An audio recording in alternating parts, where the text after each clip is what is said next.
Hello and welcome to yet another edition of Trends with LJE, where we bring you the latest and developing stories across Nigeria and Africa. I am John Kamian. Now, do well to be part of our growing online community by hitting that follow, like, and share button right now on all platforms at LJE Nigeria. Joining me to dissect today's trending stories are my favorite all-female panel of Esther, Gracie, and Miriam. Ladies, it's great to have you join me on Trends with LJE this morning. It's a pleasure. Great to have you. Now, let's quickly run through our headlines for this edition of Trends. Wike battles military land grab in Abuja, vows no intimidation will stop enforcement. Former minister tells Wike to apologize to military officer. Joe Igbokwe blasts soldier who challenged Minister Wike, while Buratai faults Wike over clash with naval officer, says it threatens national security. Nigeria's military react to Wike's incident with serving officer. Ex-user resurface old video of Sanwo-Olu handling security agents, draws comparison with Wike's confrontation in Abuja. And sadly, 6 senior defense ministry directors kidnapped on their way to Abuja. And a bit of sports, where Super Eagles boycott training for 2026 FIFA World Cup playoff over unpaid bonus. And Captain Trust Ekong addresses Super Eagles allowances and training boycott. Now, let's quickly go to our lead story, one that has been trending in the last 24 hours, where Minister of the Federal Capital Territory, Barrister Nyesom Wike, has strongly condemned what he described as an illegal military takeover of disputed land in Abuja, alleging orchestrated under the direction of a former Chief of Naval Staff. Wike called the incident lawless and unacceptable. The minister personally visited the site on Tuesday after reports emerged that soldiers had driven away FCTA officials enforcing development control directives. Let's hear the Minister of the Federal Capital Territory, Nyesom Wike. Nobody does that. We did not carry anybody. The man took the land. We will not allow going on chief of naval staff and then for you to carry land. Sir, everything was acquired legally. Will you stop sir, that? You Will you stop that? Sir, I'm an officer. I have integrity. Shut up, you are not good, sir. sir. I will not shut up. Will you get out? Sir, I won't shut up. Sir, I was in school. You're not in school. Sir, you can't shut Will me you up. keep quiet? Get a big fool. I'm not You are a big fool. I'm not a fool, You sir. can shoot anybody like that. Sir, I'm not You a are a big fool. fool. I am not a fool, sir. As at the time I graduated, you were in primary school. I'm acting on orders. Take for which You can't order? call me a fool. And this, you see whether you love me here. Sir, you can't call me a fool. Go I'm and put up your an officer. hand. I'm not a fool, sir. I'm an officer. You will have killed everybody here. No, we won't kill anybody. We won't kill anybody. We are acting on orders.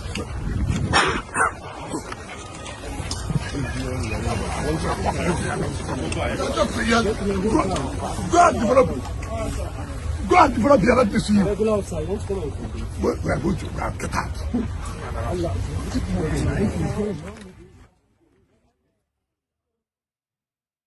Wike emphasized that no individual, regardless of former position, would be allowed to intimidate government authorities or obstruct the enforcement of the law. The FCT minister expressed shock that a former top military officer would resort to intimidation instead of following due process, and stressed that the FCT administration would not tolerate the misuse of military power to obstruct legitimate urban regulation, and reiterated that the rule of law applies to all. Reaffirming his commitment to restore order and accountability in Abuja and Abuja's land administration, Wike warned that the FCTA would continue to reclaim encroached areas regardless of the power of influence of those involved.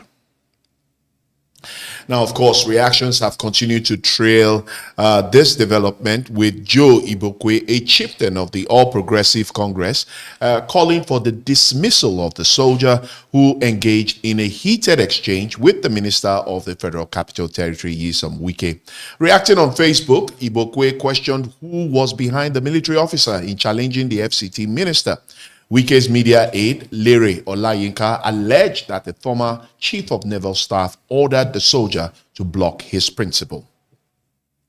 And still on reactions and following the development yesterday, Tuesday, former Chief of Army Staff, Lieutenant General Tukur Buratai, retired, has faulted the alleged verbal altercation between the Minister of the Federal Capital Territory, Nyesom Wike, and a uniformed military officer in Abuja, describing it as a threat to national security and institutional integrity. In a statement issued on Tuesday, Buratai said the incident, which reportedly occurred on November 11, amounted to undermining the authority of the commander-in-chief and could negatively affect military morale. He said the public confrontation or disparagement of a serving officer in uniform by a political office holder was an act capable of weakening the chain of command and could set a wrong precedent for civil-military relations. He added that the armed forces of Nigeria operate strictly on hierarchy, respect for uniform, and established channels of communication, noting that any action that weakens those values could compromise national security. The former Army Chief said that the alleged incident could not be dismissed as political theatrics, stressing that the uniform represents the authority of the Nigerian state and the sacrifices of men and women serving the country. Buratai called on Wike to issue an immediate and unequivocal public apology to President Bola Tinubu as Commander-in-Chief, to the armed forces, and to the affected officer. As of the time of filing the report, there had been no official reaction from the Federal Capital Territory Administration, FCTA, or the Office of the Minister regarding the allegations. More reactions, and this time, former Minister of the Federal Capital Territory, I beg your pardon, former Minister of Aviation and Governance expert, Osita Chidoka, has called on the Minister of Federal Capital Territory, Nyesom Wike, to apologize to a law enforcement officer allegedly subjected to abusive language, emphasizing that ministers must exercise authority through proper channels, not personal presence. Chidoka, in a statement on his Facebook page, said any officer in uniform or plain clothes represents the president and the sovereignty of Nigeria. And he was quoted as saying, and I quote, "To abuse such an officer is to diminish the authority of the republic itself," end of quote. He described Wike's decision to personally enforce a directive at a disputed site as a fundamental misstep.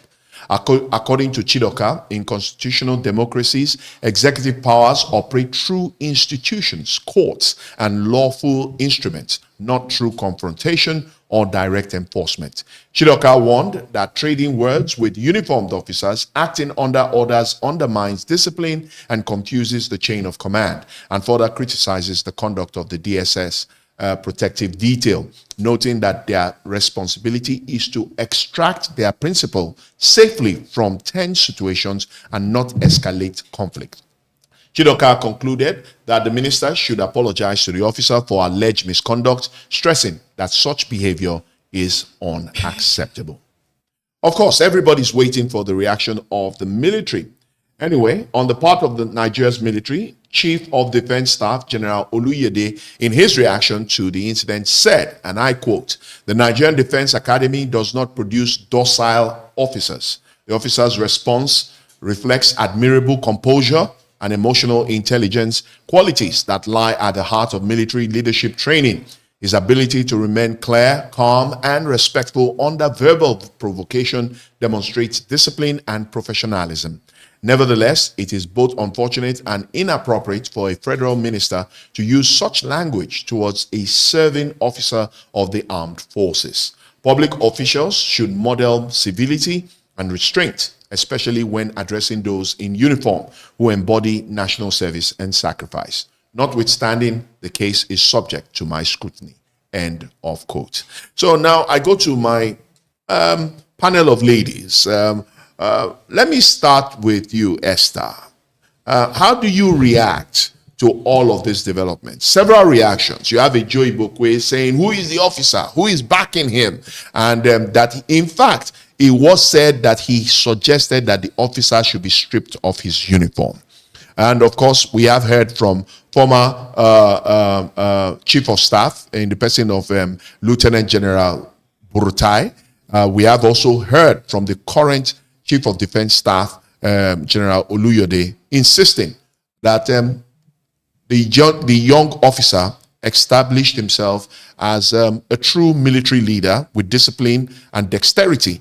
And of course, we had the former Minister of Aviation and one time former Corps Marshal of the FRS in Chidoka also insisting that the FCT minister must apologize to the officer and to the president, who is the commander-in-chief of the Nigerian Armed Forces. Actually, when I watched that clip and I saw everything, what I could see was like Wike coming in to like oppress that officer, that military officer in charge at that point. Maybe he thinks because the military officer is young or something, because he made a lot of statement about his age and him being in primary school and all that kind of thing. But he failed to understand that these officers don't just act on their own. They are acting based on a order that was given to them. So him coming like that, and if that military officer chickened out, it's an insult on the military entire organization. It would be like an insult. Anybody with power, any civilian that has so much power coming with a lot of people can just come in and like tell the military officers that they want to have their way. Gracie, what's your reaction to all of this development? Because this video trended a better part of yesterday and it's still trending and it's still eliciting a lot of reactions, both from Nigerians, from the military cadre, and of course, even within some aspect of government. Yeah.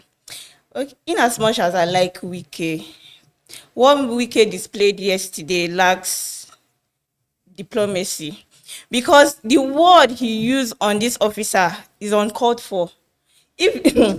If it is me, I will not even take it. For you calling an officer a fool, at least the officer is even too kind. He stood his ground, he delivered his points without insulting or without disrespecting Wike.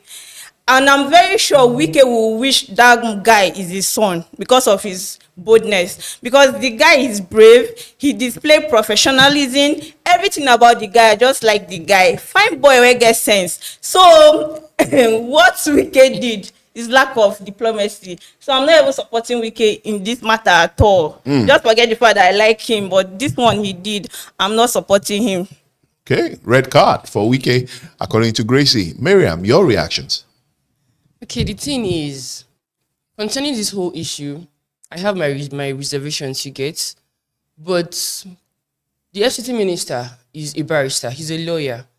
So I think him being a barrister, a lawyer, he's supposed to know better. Know better, thank you.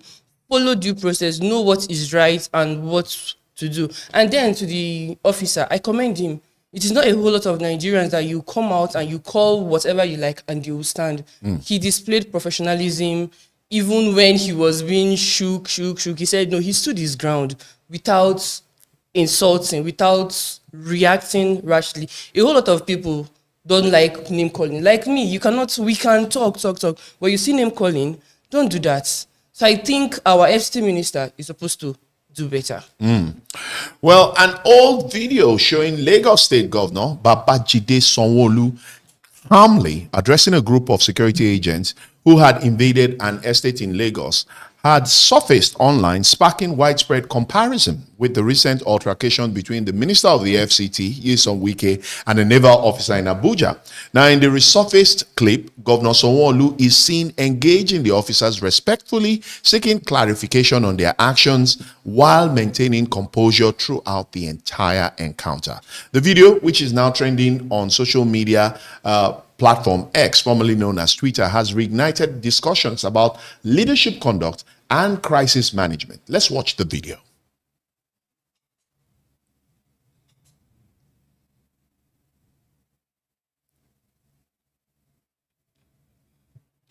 To the AGF, Attorney General of Defense. I have spoken to the Attorney General at this moment, okay. so he's not aware that you are here. Well, we're expecting the call that we should disengage. That's what I'm saying to you. Yes, sir. Because when I make the phone call, it will be tougher.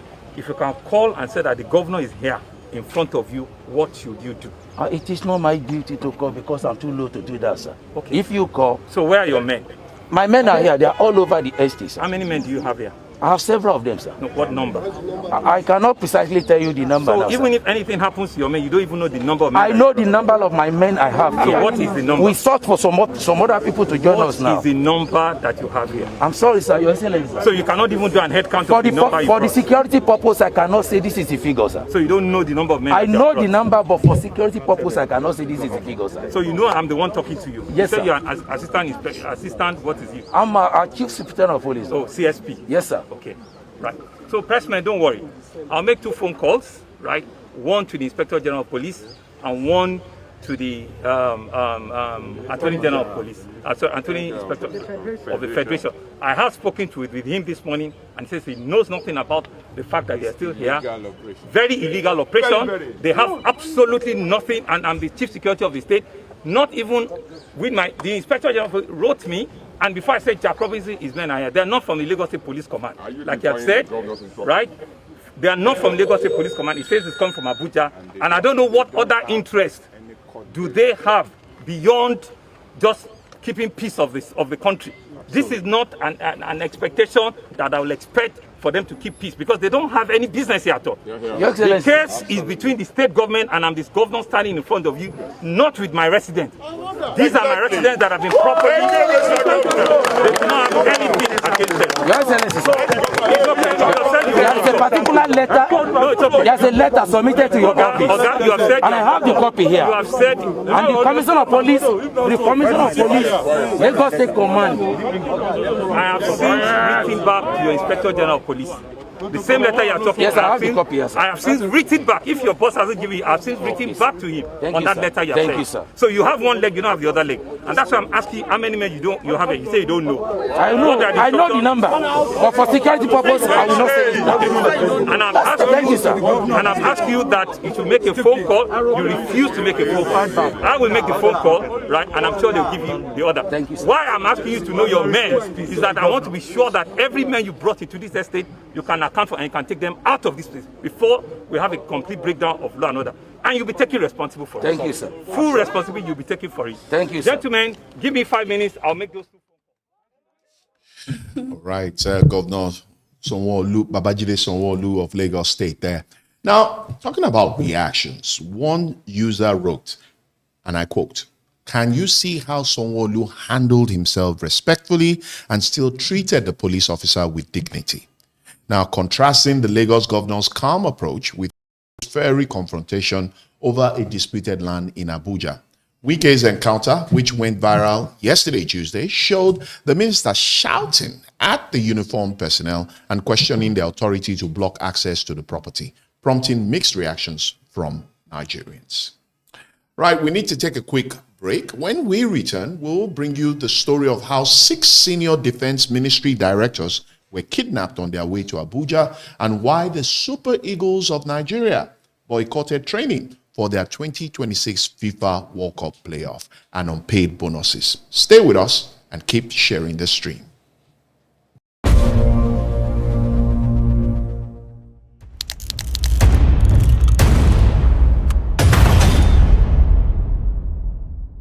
Nigeria is at a turning point.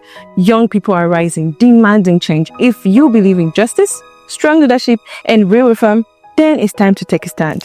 At LJE Nigeria, we're not just observers, we're builders.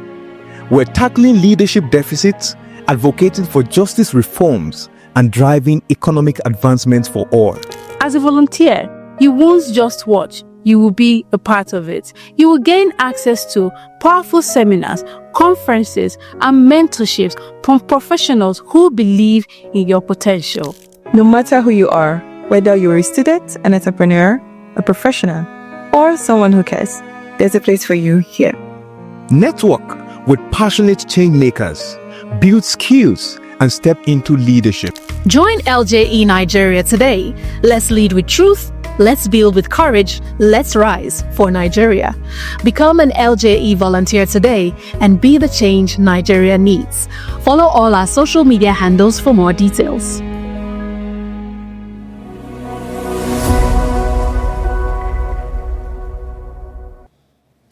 Thanks for staying with us. It's still Trends with LJE. And we move to our next story, where the Association of Senior Civil Servants of Nigeria, ASCSN, has raised an alarm over the adoption of 6 directors of the Ministry of Defense who were reportedly kidnapped while traveling from Lagos to Abuja for a promotion exam.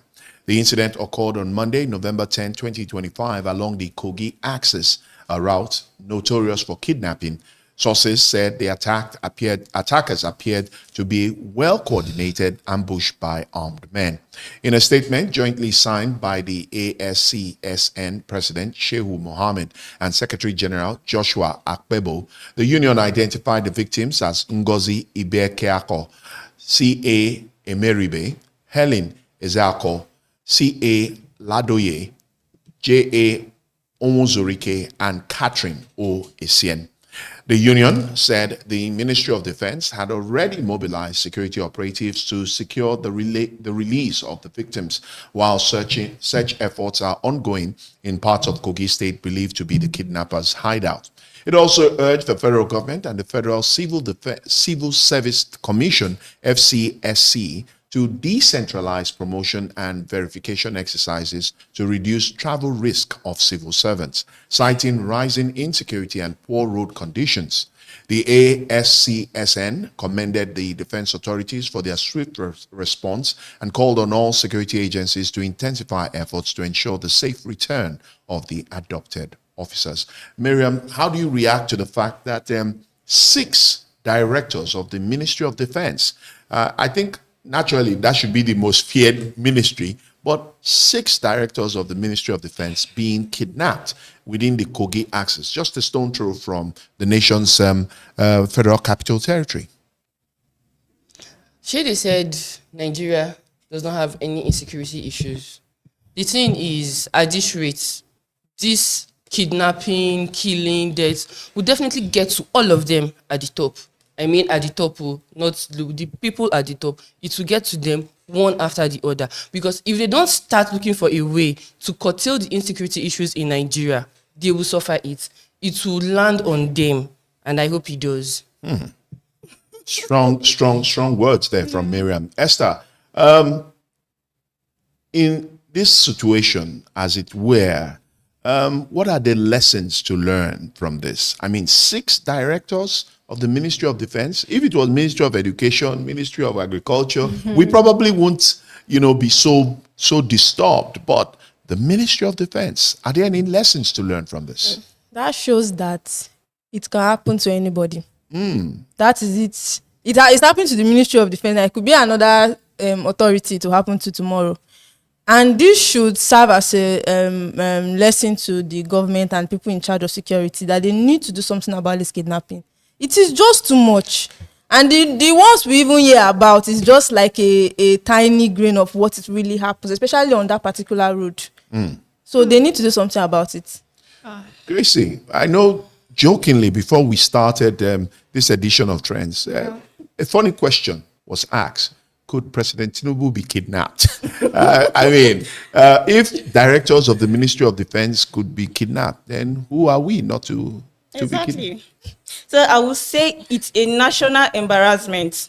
Because if top defense officials are not safe in this country, what hope we, the ordinary citizens, now have in this country? So this shows how deep insecurity has eaten into the system. So Nigeria, they should move beyond press statements. They should take real coordinated action to make things work in Nigeria. So because a nation that cannot protect its protectors is already in crisis. True words. Well, away from issues of insecurity, defense, and to sports. Yes, sports, where Nigeria's Super Eagles and their tactical staff boycotted training in Rabat over unresolved bonus payments, raising concerns ahead of their 2026 FIFA World Cup Africa playoff semi-final against Gabon. Now, according to reports, the squad, along with officials, withheld their participation in protests, citing outstanding allowances dating back to 2019. For achievements including reaching the 2025 African Cup of Nations and qualifying for the World Cup playoffs. None of the Super Eagles players had received their allocated bonuses, describing the situation as being tired of empty promises. The squad currently in Morocco consists of 23 players, including Captain William Troost Ekong, forward Victor Osimhen, Ademola Lookman, Moses Simon, Chidera Ejuke, Alex Iwobi, Samuel Chukwueze, and Akol Adams. Defenders Calvin Bassi, Chidozie Awazim, Benjamin Frederick, Sheyi, Sebian Ajayi, Saidu Sanusi, Amas Obasige, and Stanley Nwabali. And midfielders, Wilfred Ndidi, Frank Onyeka, Raphael Onyedika, Al-Hassan Yusuf, Tolu Arokudare, Olakunle Olusegun, and Bright Osai Samuel.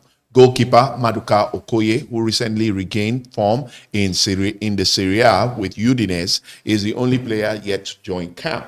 The camp officially opened on Sunday at the Reverve Hotel in Rabat, with technical staff already present to receive early arrivals. Nigeria is scheduled to face Gabon tomorrow, Thursday, at the 22,000 capacity Maula Hassan Stadium in Rabat. Meanwhile, Cameroon and the Democratic Republic of Congo will contest the other semi-final at the El Barid Stadium, with the winners meeting in the final on November 16 to determine who advances to the Inter-Federation playoffs for a spot at the 2026 FIFA World Cup, built for North America. Now, before we call it a wrap, Super Eagles captain William Troost Ekong has denied claims that Nigeria's players demanded a special bonus ahead of Thursday's 2026 FIFA World Cup playoff against Gabon. In a post on X, formerly known as Twitter, Troost Ekong said the team had not made any new financial demands and urged Nigerians to ignore false reports circulating in the media. He was quoted as saying, and I quote, "Once one resolution is found, we will be the first to confirm. Any other statement, claim, or especially demands other than the rightful request written about below is false. All we want and continue to do is focus on the big games. The rightful request concerns long-standing match bonuses and allowances owed to both current and former Super Eagles players since 2019.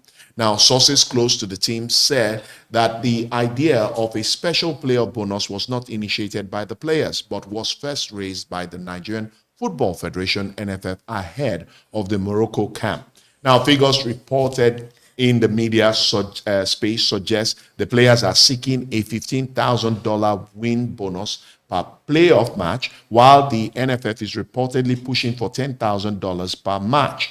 The players insist they are only looking for a fair settlement of their long overdue entitlements. According to multiple reports in Morocco, also indicate that DR Congo and Gabon have received special match bonuses ahead of their World Cup playoff games, a factor believed to have prompted the NFF's proposal prior to Nigeria's camp. The last set of players joined the camp yesterday, Tuesday, including Maduka Okoye, Victor Osimhen, and Al-Hassan Yusuf, bringing the squad to a full house of 24 players in Rabat ahead of Thursday's must-win playoff game against Gabon. Well, that's all the time we have for this edition of Trends with LJE. My sincere thanks to Gracie, Esther, and Miriam. Ladies, thank you for your brilliant contributions to the show today. Thanks for having us. Now, don't forget to follow, like, and share at LJE Nigeria on all social media platforms to join the conversation and get updates on our next show. I am John Nkanya. Bye for now.